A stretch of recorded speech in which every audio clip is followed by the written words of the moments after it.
Aktoriaus sugebėjimais jau seniai pagarsėjusio Kauno vicemero Buškevičiaus svajonė pildosi. Miesto savivaldybė priėmė sprendimą steigti viešąją įstaigą Kauno kino studiją. Vaidinti mėgstantis politikas sako, jog ši idėja jam kilo vakare įsitaisius prie televizoriaus. Vienas kanalas rodė Rygos kino studijoje sukurtų kino filmų retrospektyvą. Aš jau žiūrėjau tą visą retrospektyvą ir aš pagalvojau, jeigu braliukai Latvijai gali, tai toks baltas pavydas, kodėl braliukai lietuviai negali. Viešą įstaigą Kauno kino studija savivaldybė įsteigė su 2 fiziniais asmenimis – režisieriumi Vytautu Balsiu ir verslininku Edvinu Bindoku. Savivaldybė priklausys 51% Kauno kino studijos akcijų.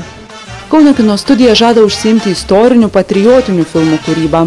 Kino studijos idėjos autorius filmams jau numatė ne vieną temą.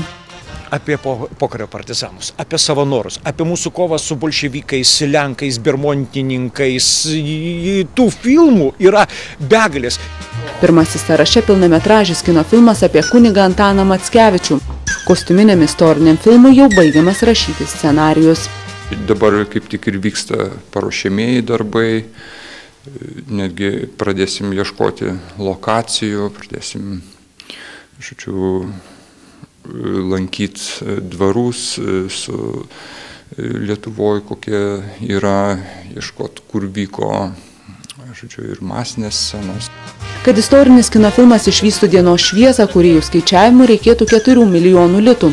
Kino studijos teigimu užsidegęs Stanislovas Buškevičius žada dėti visas pastangas, kad finansavimo nepritrūktų. Vicemeras labiau suka galvą, kaip surasti tinkamų aktorių. Pats Buškevičius sukaupęs nemenką vaidybos patirtį. Dar šią žiemą jis sukūrė korumpuoto policininko vaidmenį. Dirbam, daugiai akcijų, filmuojam, Kitileisk. Davai, Mariau, pysok, opa, merginos per langą parodykit, pamojokit, atsisveikinam, važiuojam! Kauno kino studijos kuriamuose filmuose Buškevičius vaidinti neketina.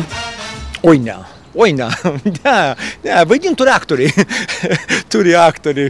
Gal čia turite aliuzijas į vieną kitą tokį mano žaismą, tai čia buvo toksai šou ir rimtuose filmuose, tikruose filmuose turi vaidinti profesionalai. Aš net neįsivaizduoju aktorių, kuris jau reklamuoja, aišku, čia gyvenimo tokia duona, reklamuoja dantų pastą ir paskui, pavyzdžiui, vaidintų Vytautą Didįjį.